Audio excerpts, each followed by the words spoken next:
I have been ordered to record this account under oath of the throne, though I suspect none who hear it will believe a word. My name is Lieutenant Castor Voran, 117th Cadian, assigned to the Imperial troopship Glory of Dawn en route to the Orphean Expanse. It was meant to be a routine deployment, embarkation, translation, and then weeks of cold transit through the Immaterium before our regiment made planetfall. But routine died the moment we reached the edge of the Mandeville Point. The ship's navigator refused to perform the standard rites. Instead of the full verses of translation, his attendants spoke only half-formed prayers, stopping mid-chant as though fearful of completing the words. Some phrases I recognized from the Lectitio Divinitatis, but they were broken, altered, inverted in meaning. It left an uneasy chill in the air, like the silence before a storm. When I questioned Confessor Mahn about it, he offered no answer, merely gripped his Aquila until his knuckles went white and told me to keep my men ready. At 1800 hours, the Glory of Dawn translated into the warp. The instant we crossed the veil, every lumen strip aboard the vessel guttered and went out. Total darkness. Not the dim glow of emergency power, but an absolute absence of light, so complete that even the pale bioluminescence of the Medicae panels was swallowed. Men shouted, cursed, prayed, rifles clattered in the black. Then, one by one, the lumen candles issued by the ecclesiarchy flickered to life of their own accord, scattered throughout the decks. Their flames were thin and trembling, as though reluctant to burn. We gathered around them like starving animals. Then came the voices. At first I thought it was the Vox network, but no, this was closer, inside the corridors themselves. A susurrus of whispered prayers in a language I did not recognize, though certain cadences reminded me of High Gothic spoken backward. Men collapsed to their knees, clutching their ears, swearing they could hear their own names woven into the chant. The ship's astropaths fell silent. The bridge reported no response from them, no scream, no death throes, just sudden total stillness. When the engineers checked the Geller field, they reported erratic fluctuations. Not the usual ripple of warp tides, but jagged spikes that suggested interference from inside the ship. Imagine a fortress wall being pushed outward and inward simultaneously, its bricks twisting against one another. That is how they described our shield. Then came the sound. A faint scraping somewhere deep in the hull, like stone dragged over stone. At first it was distant, almost ignorable amidst the confusion, but it grew louder, closer, until it seemed to come from the very deck plates beneath our boots. The Vox units hissed static, useless. Then, cutting through that static, a single voice, cold and mechanical, spoke one word. Just one. Vigil. Everything froze. Men held their breath. Candles quivered. And I knew, with the certainty of a condemned man hearing the bolt slide on his cell door, that something had entered the ship with us. We moved through the blackness like wraiths, guided only by those flickering candles, their flames bending strangely as though the very air sought to smother them. The words spoken through the Vox still lingered in my mind, sharp and cold as a blade. Vigil. None of us dared to speak it aloud. Confessor Mahn summoned all surviving crew and guard elements to the ship's central chapel. The journey there was a nightmare in itself. Corridors twisting unexpectedly, junctions sealed that had been open moments before. I lost 3 men in a single turn when a bulkhead slammed shut behind them, cutting off their screams.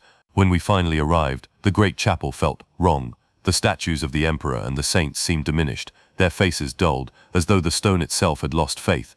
Mahn stood at the altar surrounded by robed attendants, chanting a hurried litany of protection. The words were familiar at first, but midway through he faltered, his voice cracking. Certain verses were entirely omitted. He would begin a phrase, stop abruptly, and move to another, leaving a jagged, incomplete prayer hanging in the air. I had never heard a ministorum rite performed so fractured. Men collapsed during the service, not from fear or exhaustion, but into a sudden, unnatural sleep. No effort could wake them. Their bodies twitched in rhythmic spasms, their lips whispering fragments of prayers none of us could understand. One trooper's hand traced a perfect sigil into the air, over and over, though his eyes remained sealed. It was like watching a man sleepwalk through a nightmare. A scream drew my attention to the rear of the chapel, where 2 engineers knelt beside a cogitator bank. Their mechadendrites twitched wildly as they reported the Geller field's readings. According to their instruments, the shield was no longer pushing outward against the warp. Instead, parts of it were folding inward, as if the barrier itself had become a mouth, drawing something inside rather than keeping it out. This is impossible, one engineer rasped through his Vox grill. The field cannot generate negative tension without external. He froze mid-sentence, helm cocking to one side, as though listening to an unseen voice. A moment later he stood, turned without another word, and walked straight into the darkness beyond the candles. His fellows screamed and went after him, but neither returned. I ordered sentries posted at every major junction. My men were pale and silent, clutching their lasguns like reliquaries. One of them, Private Hahn, swore he saw movement at the far edge of the lumen circle, a shape like a man crawling along the ceiling, limbs jointed wrong. When we advanced on the location, there was nothing, only a darkened hatch sealed with the Mechanicus sigil. Hours passed, or perhaps only minutes. In the warp, time had no meaning. My Vox officer finally reported a faint signal from one of the sealed maintenance passages leading toward the lower decks. I dispatched a 3-man scout team with strict orders to report back at once. The waiting gnawed at us. Then we heard footsteps returning. Trooper Galen stumbled into view, alone. At first I thought he was unharmed, but as he stepped into the candlelight, the truth became sickeningly clear. His eyes and tongue were gone, raw flesh where they should have been.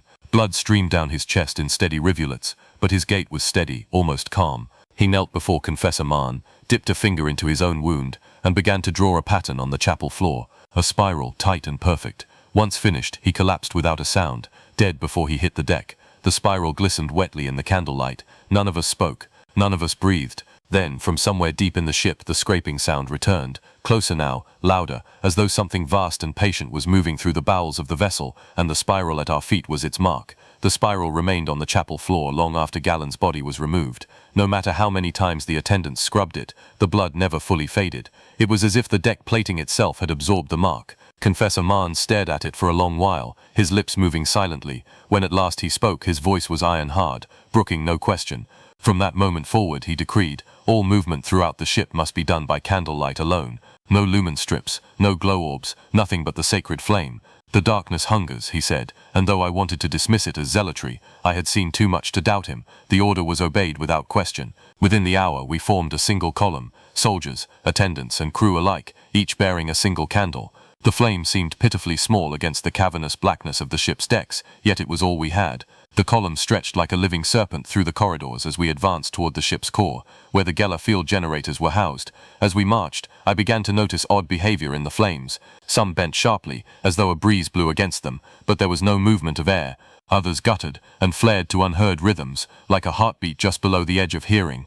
Men whispered prayers beneath their breath, their voices trembling. Every step felt heavier than the last, as if the ship itself resisted our progress. Then came the sleepwalking. At first it was a single crewman, his eyes shut, walking in perfect step with the column, while whispering fragments of the forbidden verses I'd heard during translation. When shaken, he did not respond. Within minutes, others followed. Soon, whole sections of the column moved like a congregation in a trance, chanting words they could not know, lips cracked and bleeding from the repetition. We passed through a mess hall, where dozens of frozen meal trays lay scattered across the floor. The air was thick with the stench of spoiled rations and unwashed bodies. On the far wall, someone or something had smeared a pattern in black grease, a wide circle broken by 3 jagged lines. I did not stop to study it. A narrow corridor brought us to a maintenance junction that should have led directly to the core decks. Instead, we emerged into a chamber far larger than any schematics had shown. The air here was cold enough that breath formed frost clouds. Broken statuary and shattered reliquaries lined the walls, their contents scattered like offerings. At the center of the chamber stood an entire company of guardsmen, motionless. They should have been sleeping in stasis pods, awaiting deployment. Instead, they stood shoulder to shoulder in perfect ranks, each holding a single unlit candle. Their eyes were closed, expressions peaceful, as though in deep prayer. I approached cautiously, ordering my men to cover me. The sleepers did not react. Even when I shouted into one trooper's ear, he gave no sign of hearing. Confessor Marn stepped forward and began a blessing, his voice ringing with authority. For a moment, the very air seemed to pause. Then, midway through the rite, his words faltered.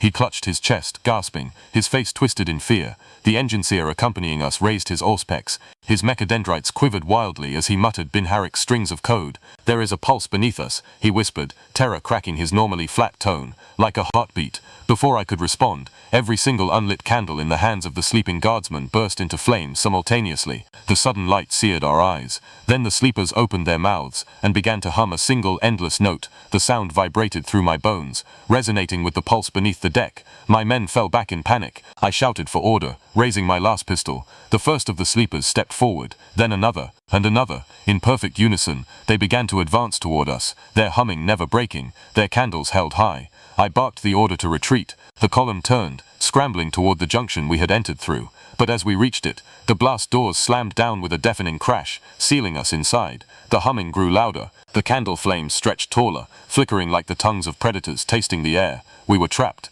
The humming swelled until it was no longer merely sound but vibration, a living current thrumming through the metal beneath our feet. My teeth ached with it, my vision trembling at the edges. I forced my men into a defensive ring around the column, lasguns raised, candles trembling in their hands. The sleepers advanced in perfect harmony, their steps timed to that pulsing beat beneath the deck, each movement too precise, too rehearsed to be natural. We fired warning shots first, the crack of lasfire cutting through the humming for a brief, blessed moment. The sleepers did not flinch. When the beam struck, they didn't fall as men should. Their flesh blackened and blistered, but they stayed upright, moving forward as though guided by strings. The smell was sickly sweet, like burnt incense. Confessor Marn bellowed a prayer and held his aquila aloft. For an instant the sleepers froze. The humming broke, just slightly, wavering like a note played off key. Then, without warning, every single one of them turned their heads toward Marn in unison, eyelids snapping open. Their eyes were not human. They glowed with a pale waxen light, as though a flame burned deep within the sockets. Marn staggered back, his chant faltering, and in that moment the sleepers surged forward.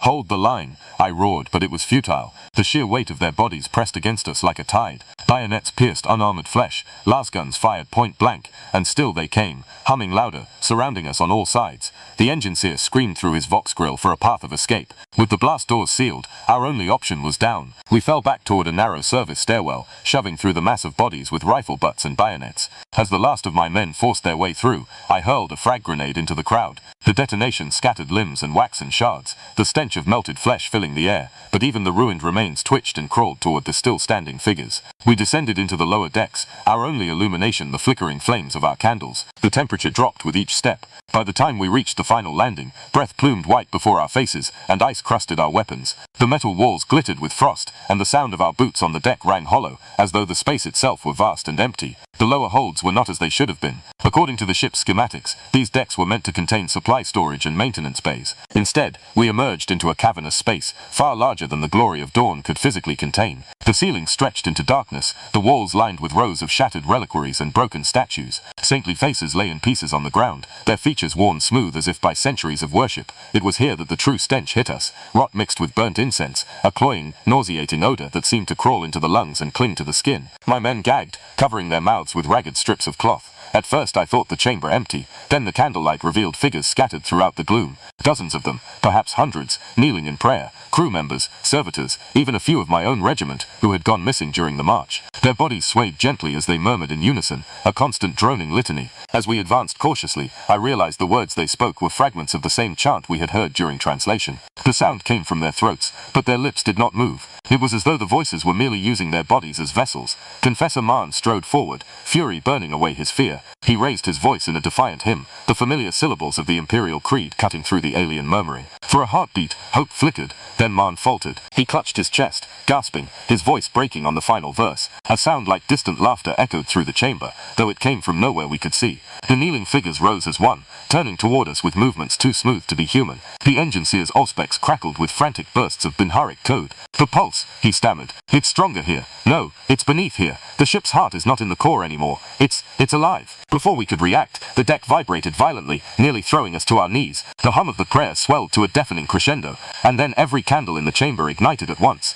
The sudden light was blinding, a searing gold that turned the shadows into writhing things. In its glow, the risen figures began to move toward us, not rushing, but advancing with calm, deliberate steps, their eyes burning like molten wax. "Fall back!" I screamed, though I knew there was nowhere to run. The blast doors behind us slammed shut with a final echoing clang. We were trapped, surrounded by the faithful dead, and from somewhere deep below, the heartbeat grew stronger, steady and patient, as if the ship itself were breathing in anticipation. The heat of the candles forced the frost to retreat in thin, greasy rivulets along the deck, turning the metal beneath our boots slick. The risen figures closed in, their steps silent, save for that unbearable humming, the same monotonous note they had carried since the moment their eyes opened. I ordered my men to form a circle, rifles outward, every muzzle aligned with a candle flame. The enemy did not rush or falter, merely pressed inward with implacable purpose, the glow of their eyes casting long, shifting shadows. It was less like a battle and more like drowning, each breath tighter, the space shrinking with every second. We fired, last beams punched through flesh and bone, but they did not fall like men. Even headshots only staggered them momentarily before they resumed their advance. One figure figure lurched into the firelight, its chest cavity split open to reveal a candle where its heart should have been, burning with a steady, unnatural flame. I wanted to order a charge, to break through with sheer force, but the air itself fought us. The darkness around the circle of light seemed to thicken, pulling at our movements, dragging us down into a slow-motion nightmare. Confessor Marn knelt at the center of our formation, chanting desperately. His voice was strong at first, carrying the familiar weight of the Imperial Creed, but as the words spilled out they began to twist, syllables warped into alien tones, familiar lines bending into something that was almost but not quite holy. The hair along my arm stood on end. The engine seer shrieked through his vox grill, a metallic distortion like a machine screaming. "Silence him," he roared. "The field is reacting to his words." But before I could move, another sound overpowered them both. At first I thought it was the humming growing louder, but no, the pitch was different, sharper, almost mechanical. My vox officer stumbled forward, clutching his headset, and forced it into my hands. Through the static a pattern emerged, fragments of a message, repeated again and again in a voice stripped of all human cadence. It was transmitting coordinates. I didn't recognize the system markers or the stellar cartography data, and neither did the engine seer. When he passed the signal through his auspex, his mechadendrites flailed wildly in panic. "These points," he hissed, "they do not exist in real space. They are void locations, negative placements. This cannot be." As he spoke, I realized the coordinates were also being whispered by the risen figures around us. Their mouths barely moved, but their throats vibrated with the same strange syllables, weaving seamlessly into the humming. The sound began to burrow into my skull, bypassing thought, bypassing reason. My men staggered, clutching their heads. Marn raised his voice over the din, shouting ancient scripture. His words fought the whispers for dominance. For a moment, the candle flames flickered, bending toward him as though listening. "They are marking a path," Marn gasped between verses. "The vigil is a guide, not a ward. They seek to bring something through, to summon it." The truth hit me with the force of a lousebolt. We weren't merely defending the ship. We were unwilling participants in a ritual of unimaginable scale. The candles, the chanting, even the strange geometry of the decks themselves. Every element had been carefully arranged, guiding some vast and unseen presence to our location. One of my men, Private Hahn, broke rank. His face was pale, his eyes wild. "We have to run," he screamed, and before I could stop him, he fired wildly into the darkness and bolted toward the edge of the chamber. He vanished beyond the candlelight, his scream cutting off mid-breath. The humming faltered. Every risen figure turned its head sharply toward the space where Hahn had disappeared. Then, as one, they spoke, not in whispers, not in hums, but in perfect unified human voices. "Witness." The sound froze me where I stood. It was not merely a word, it was a command. My vision swam as my body tried to obey, to kneel and bow my head before them. My men staggered, some falling to their knees involuntarily, rifles clattering to the deck. The engine seer's auspex blared, a jagged cacophony of warning runes. His mechanical voice trembled. "The pattern, it's almost complete. If they finish, there will be no containment. We must disrupt it now or..." The deck heaved violently, cutting him off. The pulse beneath us surged into a deafening rhythm, no longer a heartbeat, but a war drum. The chamber around us shifted, the reliquaries and statues sliding along the walls to form new configurations. The figures spread out, arranging themselves into intricate formations. From above it would have resembled a sigil, each body a point in a vast, terrible design. We were no longer surrounded by individuals. We were standing inside a living map. As the final positions locked into place, the humming ceased. In the sudden oppressive silence, every candle flared brilliantly, casting sharp unnatural shadows that writhed like serpents across the walls. And then, from somewhere deep within the ship's hull, something knocked. A single resonant blow that echoed through the decks like the fist of a god demanding entry. The figures turned their burning eyes toward me. "Witness," they repeated, and this time, I almost obeyed. The echo of that knock still reverberated through the metal, like the tolling of some vast, unseen bell. It left the air trembling, as though the ship itself were a drumskin struck by an infinite hand.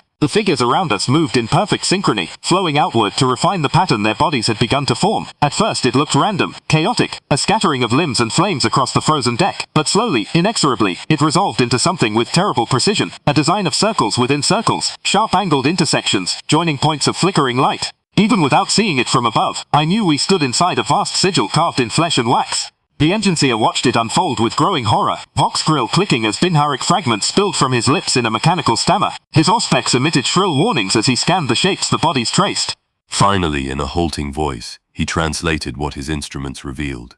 This is a star map, a navigation chart, but inverted. It charts not the void between stars. The only sound was the scrape of bare feet and the soft hiss of burning candles as the last of the risen took their places. The sigil pulsed faintly, as though alive, its geometry vibrating in time with the pounding beneath the deck plates. Confessor Marn clutched his aquila so tightly the edges drew blood from his palms. He began a counter-litany, summoning the words of the Emperor with ragged fury. His voice rose, echoing from the shattered reliquaries, the cadence harsh and commanding. Yet with every verse he uttered, the candles nearest to him bent inward, their flames leaning as though straining to hear and then dimming slightly, retreating from his defiance. The figures ignored him completely. The first attack came without warning. One of the risen broke from the sigil with sudden predatory speed, hurtling toward our ranks. Its mouth was stretched impossibly wide, eyes blazing like molten wax. We cut it down in a volley of las fire, the body bursting apart, but even as it fell, its limbs convulsed violently, twitching toward the pattern as though desperate to return to its place before death claimed it. Then another attacked, and another. Soon the air was thick with smoke, and the stink of vaporized flesh. Every time we killed one, its remains did not bleed out as a man's would. Instead, the flesh melted, collapsing into thick, glistening wax that ran across the deck like spilled tallow, flowing back toward the center of the sigil. There it congealed, slowly forming into new shapes that pulsed and twitched as though waiting to be reborn. "They are feeding it," the engine seer rasped, horror breaking through the flat monotone of his vox. "Every death strengthens the pattern. Every kill completes the circuit." I ordered my men to hold their fire, switching to bayonets and rifle butts to drive the attackers back without adding more fuel to whatever this ritual sought to finish. But the geometry spread faster, lines of wax tracing out new symbols across the deck as though guided by an invisible hand. The engine seer scanned the expanding pattern again, then stiffened. "It is a summoning," he said flatly, "a beacon to something outside. They are preparing the coordinates for a translation point." His voice dropped to a terrified whisper. "But nothing this large should be able to come through, not through the warp, not through this." Confessor Mahn demanded holy water, relics, anything to sanctify the deck, but his attendants carried nothing powerful enough to oppose whatever intelligence shaped this ritual. He turned to me instead, eyes blazing. "Blood," he said, "the Emperor's light answers sacrifice. We must consecrate this place with life freely given. Volunteers, Lieutenant." Before I could respond, a second knock shook the hull, louder this time, closer. Dust fell from the ceiling. The candle flames surged high, stretching upward as though reaching toward whatever waited beyond. I thought it was only sound at first, but the engine seer's auspex wailed as the very air pressure shifted. Something immense was pressing against the boundaries of reality, hammering gently, methodically, as though testing the walls of our world for weakness. Mahn raised his voice, demanding courage, faith, blood to cleanse the deck. The ship itself groaned around us, metal straining like a living thing in pain. And then, beneath it all, faint but unmistakable, came a new sound from the dark beyond the hull, a slow, deliberate dragging like claws raking along the outside of the vessel. Whatever we were summoning was no longer waiting to be invited in. It was looking for a door. The scraping intensified until it became a hideous, metallic shriek reverberating through every deck of the ship. Men clutched their ears, some screaming, others biting their tongues to keep from joining the wordless, rising wail. The very walls seemed to ripple with the vibration, rivets popping like gunshots as the glory of dawn trembled around us. Hull alarms erupted in a deafening cacophony. I barked orders to fall back toward the upper levels, desperate to regain control of the ship's command systems. The risen figures did not pursue, not in the way soldiers would chase fleeing prey. They simply pivoted in unison, their glowing eyes tracking us as we withdrew, holding position around the pulsing sigil as if guarding it for what was to come. As we retreated through the lower holds, the temperature dropped so suddenly my breath crystallized in midair. The candle flames guttered, shrinking to thin, pitiful sparks. Men slipped on patches of ice spreading across the deck plates like a living frost. When we reached the service stairs, a thunderous impact shook the entire vessel, throwing us from our feet. Lights flared briefly, not the warm glow of lumen strips but a cold, colorless glare, revealing massive dents forming along the outer bulkheads. Each blow sent a shockwave through the structure, groaning metal screaming like a wounded beast. "No auger readings," the engine seer shouted, his mechanical voice breaking into a static-laden shriek. "Nothing registers, no mass, no void signature. It is there, but not here." The implications of that statement chilled me far more than the freezing air. Something was striking our ship,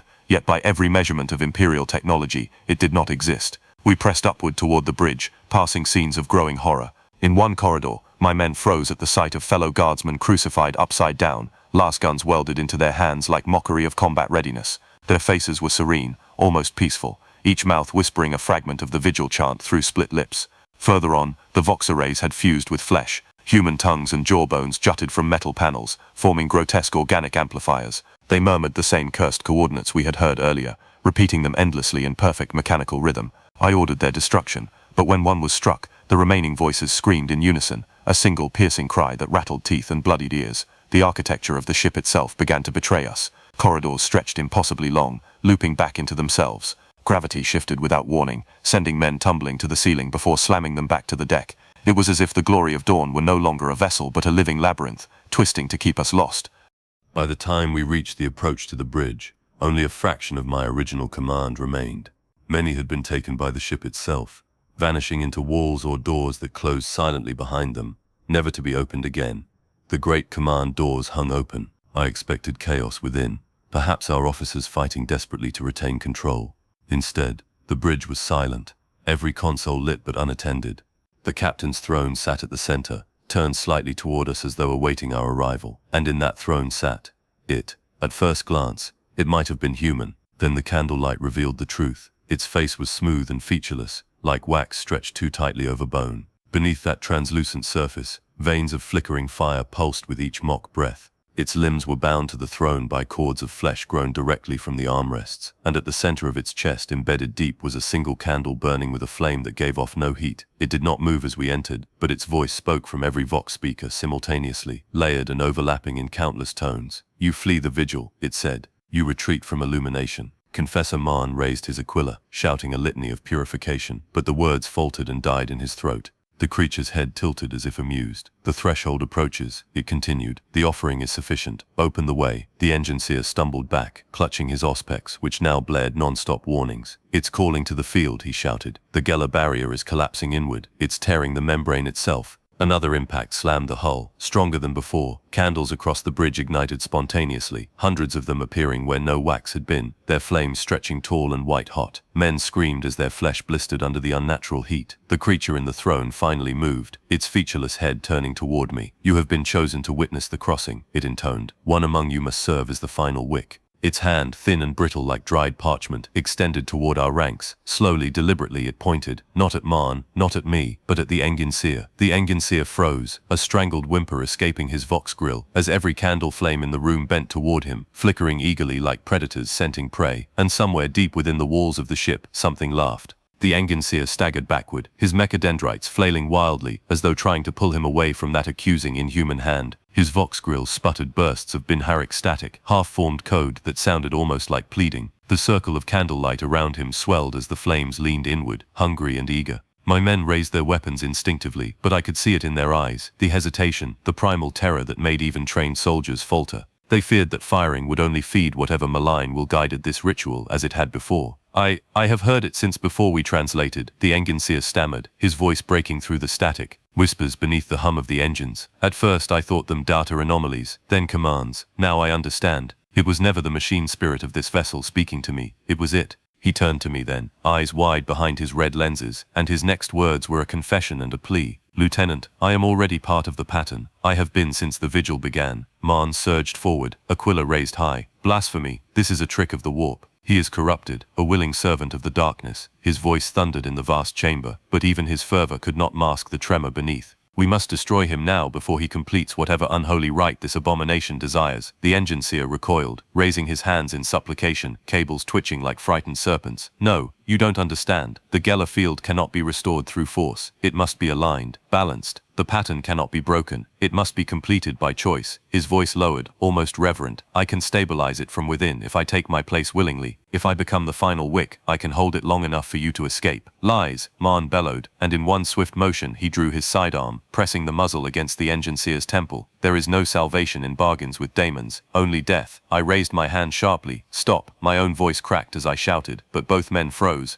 The room spun around me, the air shimmering with heat, as every candle flared higher, casting grotesque shadows that writhed and shifted like living things. The featureless figure on the throne sat utterly still, watching. It did not speak, but I could feel its anticipation, like the quiet before a guillotine's drop. "We don't have time to debate faith," I said, forcing each word through clenched teeth. "Look at the hull, Marn. Whatever is outside is getting closer. If the barrier fails entirely, none of this will matter." Another deep impact shuddered through the ship, knocking men from their feet. Overhead, metal screamed as something vast scraped along the vessel's skin. The engineer dropped to his knees, clutching my boots like a penitent before an altar. "Please," he whispered, "let me do this. It is not surrender, it is containment. The Emperor's light cannot reach into this place, but my will can. If I anchor the pattern, it will not spread beyond this vessel." Marn's eyes were wild, his breathing ragged. "And if you are deceived, if by anchoring it, you open the way fully, we cannot gamble with a demon's word." As they argued, the temperature spiked. Wax began to drip from the ceiling, fat globules hissing as they struck the deck. Candles ignited spontaneously along the bulkheads, forming a map of fire. The flames curved into lines and arcs, coalescing into a shape that mirrored the inverted star chart we had seen earlier. It burned across every surface, alive with terrible purpose. I stared at that map and felt my knees weaken. It was not merely a chart of where we were, it was a chart of where something else was coming from. The revelation left me breathless. This was no random ritual, it was navigation. The creature was using our ship as a beacon to guide something vast through the warp.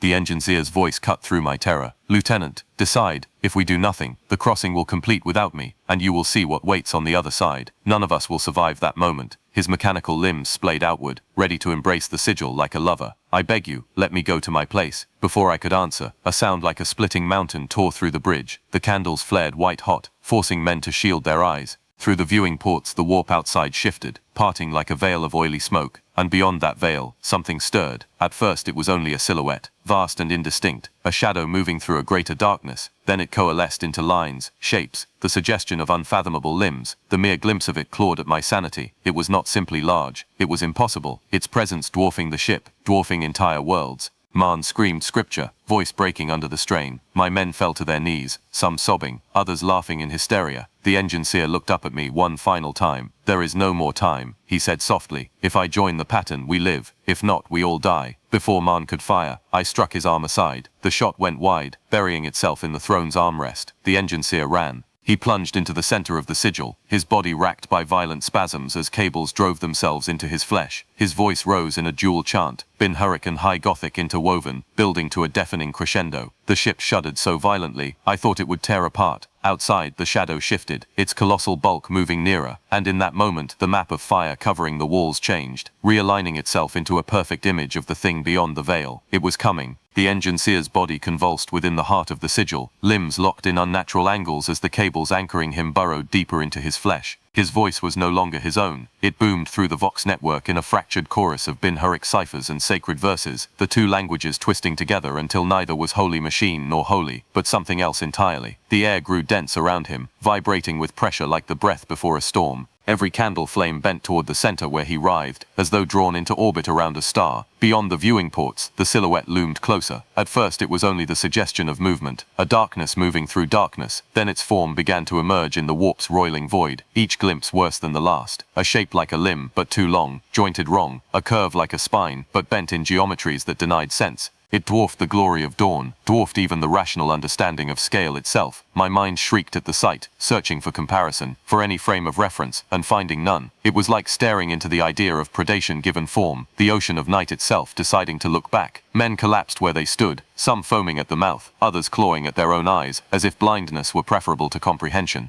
One of my sergeants began to laugh, a raw, broken sound that rose higher and higher until it ended abruptly with the snap of his own neck against the deck. Confessor Marn stood rigid, Aquila trembling in his bleeding fists. He tried to speak a prayer, but only fragments escaped, torn syllables with no beginning or end. The Emperor's words sounded so pitiful, so small against the thing moving just beyond the veil. The pattern anchors it, the engineer roared through the Vox, though his mouth barely moved. His eyes blazed like twin furnace doors. It follows the vigil, it is coming through. The bridge shook violently as the shadow scraped along the outer hull, and for an instant the void outside rippled like disturbed water. In that distortion I saw something open, a fissure of lightless depth where space itself split apart. Behind it waited only more darkness, layered and infinite, and the certainty that this thing was not alone. Half my remaining soldiers dropped their weapons, falling to their knees in worshipful silence. Their lips moved soundlessly, repeating the same coordinates we had heard before. The others raised their rifles in trembling hands, though none fired. What would bullets matter against that? Marn whirled toward me, eyes wild. "We must burn the sigil now," he screamed.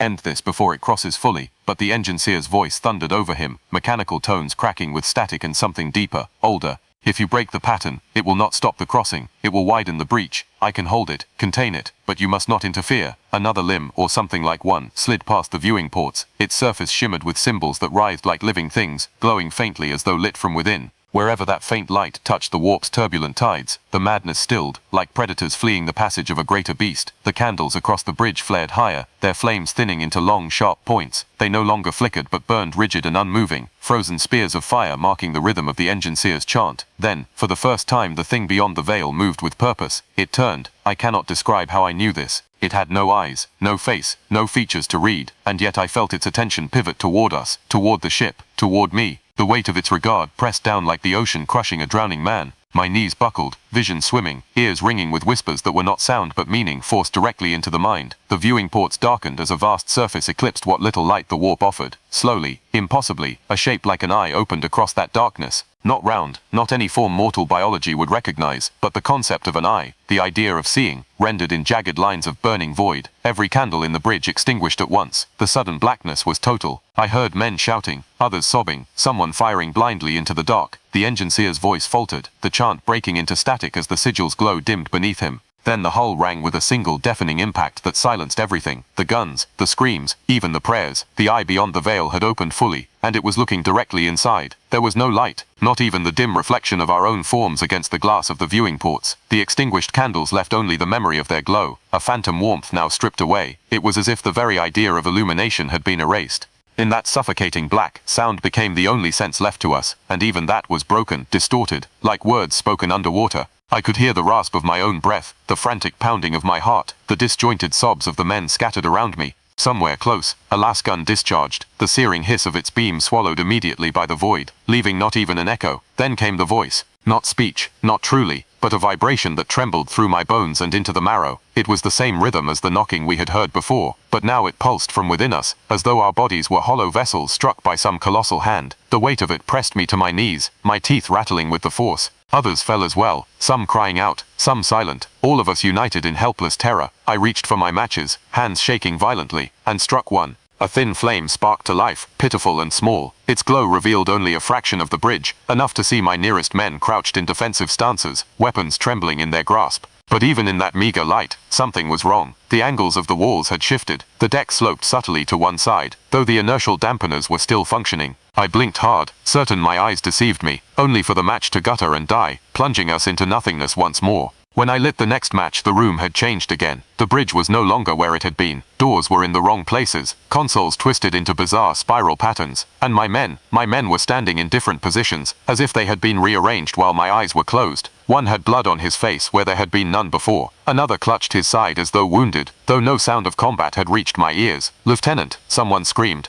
The voice was hoarse, desperate. "They're taking us when it's dark." Before I could respond, the darkness swallowed the flame. The man who had shouted was gone when I struck the next match, his lasgun lying alone on the deck, slick with fresh blood. My breath caught in my throat. We weren't merely fighting in the dark, we were being moved through it, shifted like pieces on a game board whose rules we couldn't see. The engineer's voice cut through the chaos, ragged and faint, rising from the center of the bridge where the sigil had been etched. His chant was broken now, fragments of binharic and liturgical verse torn apart by static and pain. The candles had not returned, but a faint glow emanated from his body itself, a sickly light that pulsed in time with his words. "Hold position," he croaked. "The pattern resists, only while seen." I stumbled toward his glow, using it as a beacon. Behind me, men screamed and vanished into the dark, their voices abruptly cut off. Sometimes I heard the wet slap of something heavy dragging across the deck, sometimes nothing at all. I dared not think about what claimed them. Then, impossibly, there was silence, total, unbroken silence. Even my own breathing seemed muted, as though the darkness had pressed a hand over my mouth. I knew in that instant that I was alone.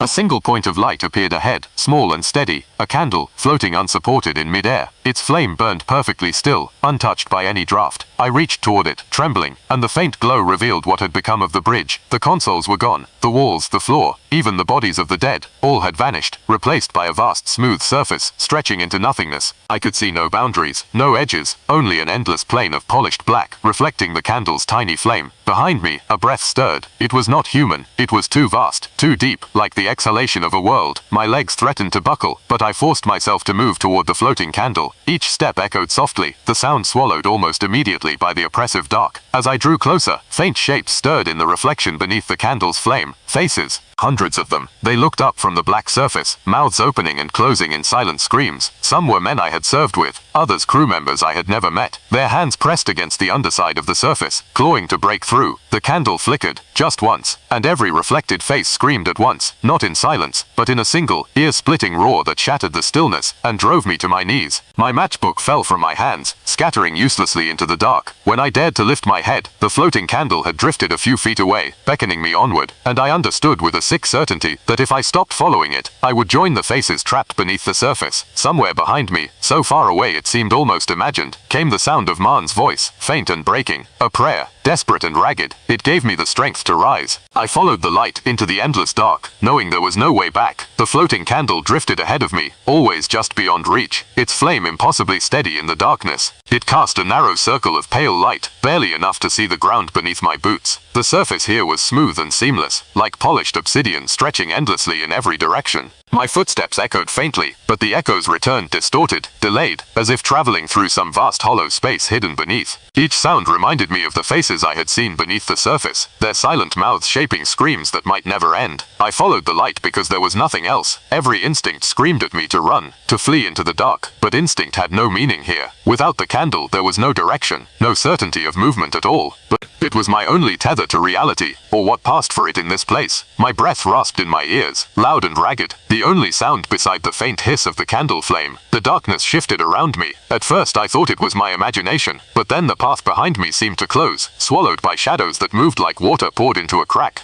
When I glanced back, there was no sign of where I had come from, only more black, featureless and endless. A creeping dread spread through my limbs. This was no longer the ship. The glory of dawn had been unmade, replaced by something shaped from thought and ritual, its corridors and bulkheads rewritten into a maze without walls. As I walked, faint whispers rose from beneath the surface. I froze, straining to hear. The voices were familiar, fragments of my men's speech, old orders given on the drill fields, laughter from barracks nights now long past. But the tones were wrong, stretched and distorted, repeating words they could not have known. My name came through clearly once, spoken in my own voice, a perfect imitation. My knees buckled, and I nearly fell before forcing myself forward again. The candle's light seemed dimmer now, its flame trembling like a living thing. Ahead a shape coalesced from the gloom. I slowed, raising my weapon though I knew instinctively it would do no good. The form resolved into machinery, twisted, half-melted, cables and metal fused with organic matter. At its center was the engine seer, or what was left of him. He was half submerged in a pool of thick, glistening wax. His lower body had dissolved completely, merging with the cables that fed into the deck beneath. His torso heaved with labored breaths, each inhalation pulling more of the wax into him like a drowning man gulping water. His mouth opened and closed without sound until I knelt beside him, clutching his shoulder. "Lieutenant." The word rasped from his ruined vox grill, static breaking it into shards. His remaining eye flickered weakly. "You must sever it. Kill me. If I complete the merge, there will be no stopping it. The vigil will spread beyond this vessel." A beacon across the warp. I tried to lift him free, but the cables tightened, holding him fast. His body convulsed, and the surrounding wax bubbled violently. It stank of burnt incense and rotting meat. "Do it," he begged, his voice breaking. "Before it finishes me. Before I become another flame." My hand hovered over my sidearm. My throat closed. This man had been a loyal servant of the Imperium, flawed but faithful. To end him felt like betrayal, yet leaving him was a greater sin. I steadied my aim, whispering the Emperor's name under my breath. A sound like tearing silk split the air. The candle's flame flared high, casting stark shadows across the chamber. I froze. The engine seer screamed. His body ruptured, exploding outward in a violent burst of molten wax and shattered machinery. The fragments did not fall. They rose, suspended in mid-air, each glowing faintly. Dozens of tiny candles formed from the pieces, their flames flickering in perfect unison. The floating lights drifted away in all directions, scattering through the darkness. Each one carved a thin path of light as it moved, sketching new corridors and shapes into existence. The space around me shifted like a living puzzle, walls forming and dissolving, floors tilting beneath my feet. I stumbled backward, disoriented, as the whispers beneath the surface grew louder, now overlapping, urgent. The voices no longer sounded like my men. They were something older, vast and cold, using those familiar tones as masks. The original floating candle hung before me, its light unchanged, its flame steady amid the chaos. Somehow I knew it was leading me onward, deeper into the heart of the vigil. I followed because there was nothing else to do. Behind me, the scattered candles merged into new patterns. I dared not look back fully, but in the edge of my vision, I saw the shapes they formed, vast spirals and intersecting lines, expanding outward like a map charting a destination I did not want to reach. As I moved forward, the whispers coalesced into a single phrase, repeated endlessly by countless unseen mouths. "Witness, witness, witness." The candle guided me through a narrowing passage where the walls pulsed like veins beneath stretched skin. Heat pressed down from above, suffocating and foul. Then in the distance ahead, I saw a faint glow unlike the others. Not candlelight, something colder, sharper, a promise of revelation. And I knew with a sinking certainty that whatever lay ahead would end the last fragile hope I clung to, that we were merely lost. We were not lost, we had been led. The narrow passage opened into a chamber that should not have existed within the confines of a ship. It was vast, cathedral-like, its ceiling lost somewhere above the black haze. The faint glow I had seen from a distance radiated from the center, not warm like a candle's light, but cold and sharp. sharp, illuminating the walls in jagged shifting fragments. I stepped forward cautiously, the floating candle hovering at my side like a silent guide. The first thing I saw were bodies, scattered across the floor in heaps. Soldiers, attendants, servitors. Their armor and uniforms were torn, their faces locked in expressions of purest horror. Some clutched at their own throats as though strangled by unseen hands. Others had gouged out their eyes. The smell of burnt flesh mingled with incense so thick it made me gag. A soft footstep behind me made me whirl. Last gun raised. Lieutenant, came a rasping whisper. Confessor Marn staggered into the circle of cold light, his robe scorched and tattered. His eyes were gone, twin sockets seared to black pits, but he moved with uncanny precision, guided by something unseen. 2 soldiers followed him, their faces pale and hollow. Their armor was scorched, their weapons trembling in unsteady hands. I almost wept to see living allies again. Marn, I breathed, rushing to his side. By the throne, I thought you were dead. The Emperor has not abandoned us, he said, though his voice was frayed, unsteady. His fingers traced the air before him like a blind man feeling for walls. He speaks directly to me now. His light shines through my darkness. I know the path we must take. The words should have brought me comfort, but they chilled me. There was a fervor in his tone, a fragile, desperate edge. He reached out and gripped my arm with surprising strength. The sigil must be destroyed, he hissed, a guion severed, its geometry shattered. It is the key to their vigil, the gateway for what waits beyond. Burn it, break it, drown it in blood if we must. Only then can this nightmare end. One of the soldiers behind him flinched at the word blood. I saw his lips move in silent prayer, but the words were wrong. Mismatched, his mouth shaped one phrase while another emerged, soft and alien, from his throat. Stand back, I ordered, raising my weapon. The soldier froze, his blank eyes meeting mine. The other shifted uneasily, hands tightening on his rifle. Marn tilted his head, sensing my tension. What is it? They're not speaking their prayers, I said quietly. Something else is speaking through them. Before the words left my mouth fully, the soldier lunged. His hands were impossibly fast, striking for my throat. I fired point blank, the shot tearing through his chest. He fell, and his body dissolved into molten wax that hissed and sizzled on the deck. The second soldier screamed, not in fear, but in rage, and charged. Marn, blind though he was, spun toward the sound, and swung his staff in a wide arc. It connected with a sickening crack, the blow snapping the soldier's neck. He crumpled, lifeless. I stared at the 2 bodies, heart pounding. Even here, even in the last survivors, they are everywhere now, Marn said, his breath ragged. The vigil spreads like infection, only faith holds it back. I wasn't sure if he meant faith in the Emperor, or faith in himself. We moved deeper into the chamber, following the cold glow. As we advanced, the walls began to fall away, replaced by open void. The floor beneath us jutted like fragments of a broken bridge, suspended in nothingness. The cold light revealed the truth of our location. Vast sections of the ship had been pulled apart and rearranged, their pieces floating like islands adrift in the warp. And at the heart of it all lay the sigil. It was no longer merely etched into the deck. It had grown beyond the ship itself, a monstrous lattice of glowing wax and charred metal stretching into the void. Entire decks hung suspended within its lines, their bulkheads twisted into impossible angles to form living runes. The hum we had heard before was now a deep, continuous vibration that made my bones ache. Marn fell to his knees, clutching his head. The Emperor shows me, he gasped. He shows me the truth. This is no mere summoning, Lieutenant. This is a beacon to guide them here, a signal to others waiting in the dark. If they finish, there will be no escape for this galaxy. We must act now. His blind face lifted toward me. There is one final candle, hidden at the heart of the sigil. Light it, and we may yet end this. Fail, and we will be but the first vigil among millions. As his words faded, the void around us stirred. From the blackness beyond the sigil, shapes began to emerge. Vast, indistinct forms, more sensed than seen. The soldiers' corpses twitched and twisted, rising as new waxen constructs to block our path. Marn's grip tightened on my arm. Choose, Lieutenant. Stand and fight, or light the final flame. And for the first time, I wondered if his vision truly came from the Emperor, or from the same voice guiding the vigil. I hesitated, torn between the confessor's plea and the silent, pulsing dread radiating from the sigil. The massive lattice of wax and metal seemed to breathe, its runes expanding and contracting in a rhythm that matched my heartbeat. Each pulse drew the floating ship fragments closer together, narrowing the pathways between them. The sound was deafening now, a low resonant hum that pressed against my skull and filled my mouth with the taste of ash. Marn's grip on my arm was like iron, his blind face tilted toward me. "You must light it, Lieutenant," he hissed, spittle flicking his cracked lips. "The Emperor has given you this task.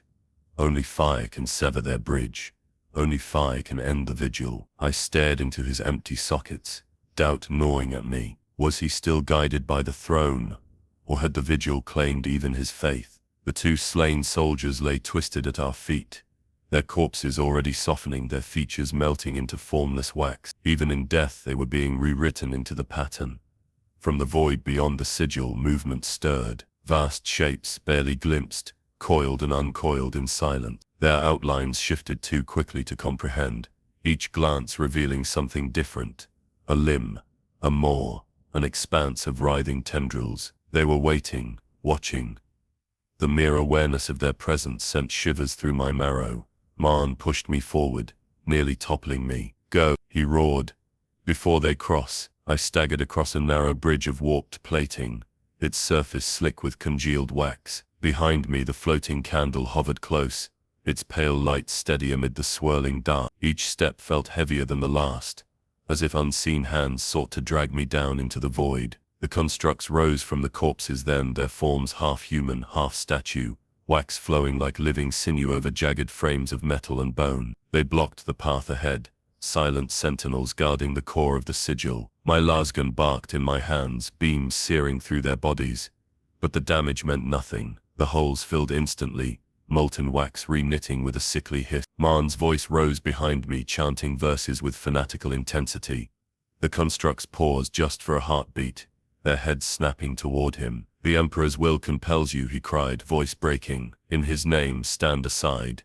It gave me the moment I needed. I charged forward, shoulder first, plunging through the gap before they could move again. My boots slammed down on the final stretch of decking, a narrow platform suspended directly above the sigil's center. There it was. The final candle stood alone, impossibly tall, its wax black as midnight. Its flame burned without flicker, a perfect unwavering point of light. Around it, the runes of the sigil converged like rivers meeting at the sea. The hum was unbearable here, rising to a piercing whine that clawed at my thoughts. I stumbled closer, shielding my eye. The flame seemed to grow the nearer I came, until it was no longer just a light but a window. Within its glow I saw visions, worlds consumed by fire, cities drowned in wax, the vigil spreading across star systems like an infection. And at the center of it all, the same vast shadow I had glimpsed through the viewing ports, coiling endlessly through the void. Behind me, Marn screamed, a sound of rage and terror. "Now, Lieutenant, light it. Complete the Emperor's work." But the flame was already lit. The realization struck me like a bolt around. The final candle did not need to be kindled. It had been burning since before we entered the warp. Lighting it was not an act of salvation, it was the final step in the ritual. I turned back toward Marn, my voice hoarse. "It's a trap. Lighting it finishes the vigil." He froze, his face contorting. For a heartbeat, confusion flickered across his ruined features. Then it was gone, replaced by cold certainty. "No," he said, his voice low, trembling with a faith too deep to be swayed. "The Emperor speaks to me. He commands it." He advanced, staff raised high. "You will not deny him, Lieutenant." The constructs closed in behind him, drawn by his fervor. There was nowhere left to run. I backed toward the final candle, my boots nearly over the edge of the platform. My lasgun was almost empty, my hands slick with sweat and blood. I leveled the weapon at Marn, heart pounding. "Think, damn you," I shouted. "Everything we've seen," this isn't his voice, it's theirs. "You've been used." Marn smiled then, a broken, terrible expression. "What difference is there? His will or theirs, both demand sacrifice, both demand fire." With a scream he lunged. The floating candle flared brighter, its light flooding the platform. In that instant, I saw clearly the lines of the sigil stretching outward, connecting to ships, planets, entire sectors. The vigil was not confined to this vessel. It was a map, a network, and we were merely its first completed node. I fired. The shot struck Marn in the chest, throwing him backward into the constructs. They caught him as he fell, cradling his body like worshippers receiving a relic. His blood hissed on their waxen skin, feeding their forms. The final candle's flame surged higher, reacting to his death. The entire sigil shuddered, its runes shifting, realigning, and from the void beyond, the waiting shapes began to move. The vigil was almost complete. The detonation was not light or sound at first, but a tearing, a wound ripped through reality itself. The grenade's blast struck the base of the final candle, and for an instant, there was no ship, no sigil, no void, only a flash of impossible geometry. Angles that should not meet bent together, folding space like paper. My body was flung upward, then downward, then through directions I had no names for. Every nerve in me screamed at once, And then there was silence. The black flame imploded. It did not extinguish so much as collapse inward, a star dying in reverse. The vast lattice of the sigil began to unravel, its glowing runes flickering wildly as they lost cohesion. Deck fragments fell away into the abyss, bridges dissolving into streams of molten wax that hissed and evaporated before they reached the bottomless dark. The constructs wailed in unison, a single, agonized cry that rose higher and higher, until it shattered into static. Their bodies melted where they stood, pooling into shapeless masses that bubbled and popped, releasing foul, burning smoke. Marn's waxen form cracked open,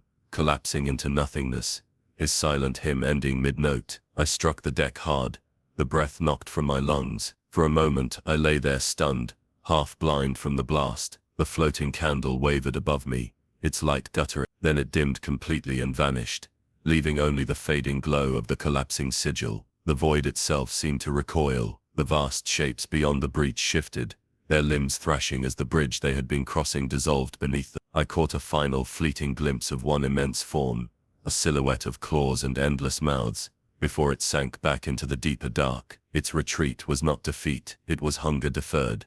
The hum ceased abruptly, replaced by the groaning of tortured metal. The remnants of the glory of dawn shuddered, as reality reasserted itself. Gravity returned unevenly, slamming broken bulkheads and bodies against the decks. Alarms flared throughout the surviving sections of the ship, their frantic wails almost comforting in their familiarity. I staggered to my feet, clutching a railing that hadn't been there a moment before. The ship's corridors reformed around me in jagged fits and starts, walls snapping back into place with wet organic sound. Whole sections were missing, torn away by the ritual, leaving open gaps that looked out into the warp's roiling madness. There were survivors. A handful of soldiers crawled from the wreckage, their faces pale, their eyes wide and vacant. They looked at me as if for orders, but I had none to give. Words felt meaningless in the aftermath of what we had witnessed. We moved in silence toward what had once been the bridge. The journey was disorienting, the corridors bending and shifting beneath our feet. When we finally reached it, the command throne stood alone amid ruins. The featureless figure that had sat upon it was gone, leaving only a ring of melted wax and a faint scorch mark shaped like a hand. The viewing ports were shattered, revealing the raw warp beyond. It churned and boiled, its colors muted now, as though exhausted by its own violence. In the distance, a final ripple marked the place where the vast shapes had retreated. The sight filled me with no relief, only the knowledge that they still waited, patient and hungry. I slumped against a console staring at the wreckage. My hands were blistered and burned, my uniform torn to rags. Around me the survivors huddled close, whispering broken prayers. One of them, a young trooper with a bloodied face, spoke at last. "Did we win, sir?" His voice was small, fragile, as if he already feared the answer. I wanted to lie, to tell him the vigil was ended, that the Emperor's light had triumphed here, but the words would not come. Instead, I looked toward the shattered void beyond the viewing port and saw faint motes of light winking into existence, like distant candles kindled one by one across the darkness. The pattern was spreading. "No," I said finally, my voice raw. "We survived. That's all." The trooper nodded slowly, though his eyes filled with tears. I accessed what remained of the ship's comms and sent a single encoded transmission into the void. Coordinates, a warning, nothing more. Containment order. I rasped. "Mark this location. No rescue, no return." When I finished, I turned to the others. "We abandon ship. If you see a light in the dark, no matter how small, do not follow it. Do you understand me? Do not follow it." They nodded, some clutching relics, others their rifle. As we moved toward the remaining escape pods, I glanced back one last time. The final candle was gone, but in its place, a single ember glowed faintly on the deck. It pulsed once like a heartbeat, and then went dark. The breach was closed for now, but the vigil was not over. Somewhere in the endless night, other candles burned, other bridges waited, and I knew, with absolute certainty, that one day they would find their way back to us. The escape pod's interior smelled of oil, blood and ozone, the air stale and suffocating as the hatch sealed behind it. The survivors huddled close, silent and pale, their wide eyes fixed on nothing. In the cramped space their breaths mingled, shallow and ragged, every exhalation loud in the oppressive quiet. I sat nearest the controls, my hands trembling as I initiated the pod's launch sequence. My fingers felt alien, as though they belonged to someone else, each movement sluggish and uncertain. The pod shuddered violently as explosive bolts fired, severing us from the ruined glory of dawn. Through the viewport, I saw the wreckage falling away, a broken carcass drifting in the endless dark, its decks torn apart and reassembled into fragments of unrecognizable shapes. Here and there, pieces still glimmered with faint guttering light, like embers stubbornly clinging to life in a fire that refused to die. One of the troopers whimpered softly. I did not tell him to be silent. There was no longer any need. No signal would carry this far into the void, and nothing in the warp cared for our noise. The pod spun, stabilizing itself, and the full extent of the destruction became visible. Entire sections of the ship floated freely, arranged in spirals around a dark, yawning emptiness, where the final candle had burned. The void there was wrong, too still, too deep. It reminded me of an open wound, a passage hastily sutured shut, but never healed. I could not look at it for long without my stomach twisting and bile rising in my throat. The console blinked with a soft, insistent light. A transmission. My breath caught. Slowly, I reached out and activated the audio feed. At first there was only static, a low whispering hiss that filled the pod like breath on the back of the neck. Then, faint and distorted, a voice emerged. It spoke the same phrase over and over, in a tone devoid of emotion, stripped of all human cadence. A series of coordinates. The numbers burned into my mind as I listened, each one clearer than the last. They were not random, they were precise, familiar. I realized with growing dread that they formed a path, a map of void routes, and translation points that spanned not just this sector, but dozens more beyond it. The vigil had not been destroyed, it had been completed. The destruction of the final candle had not stopped the signal, it had released it. My sacrifice had severed one bridge, but in doing so I had lit countless others. My hands tightened on the console, a cold sweat beaded on my brow. The floating candle, the lattice of runes, the whispered command to witness, it had all been guiding me here. Even my escape was part of the pattern. Behind me, the trooper with the bloodied face stirred. His voice was small, uncertain. Sir, what is that sound? I almost lied to him, almost said it was interference, a trick of the warp, but lies would not save him, or any of us. It's a warning, I said, though the words tasted like ash, a map of where this will spread next. The others shifted uneasily, exchanging terrified glances. One began to sob quietly, muffling the sound against his sleeve. I replayed the coordinates again, forcing myself to memorize them. The pattern unfolded in my mind like a blooming flower of fire and wax. I saw planets I knew, imperial worlds teeming with life and fate. I saw them falling one by one, each new vigil lighting the way for the next. It was a chain reaction, a contagion. A whisper rose from the pod's Vox unit, so faint I thought at first it came from my own mind. It was the same voice that had guided the risen figures, the same tone that had spoken through Marn in the end. Witness, it breathed. Guide them, carry the flame.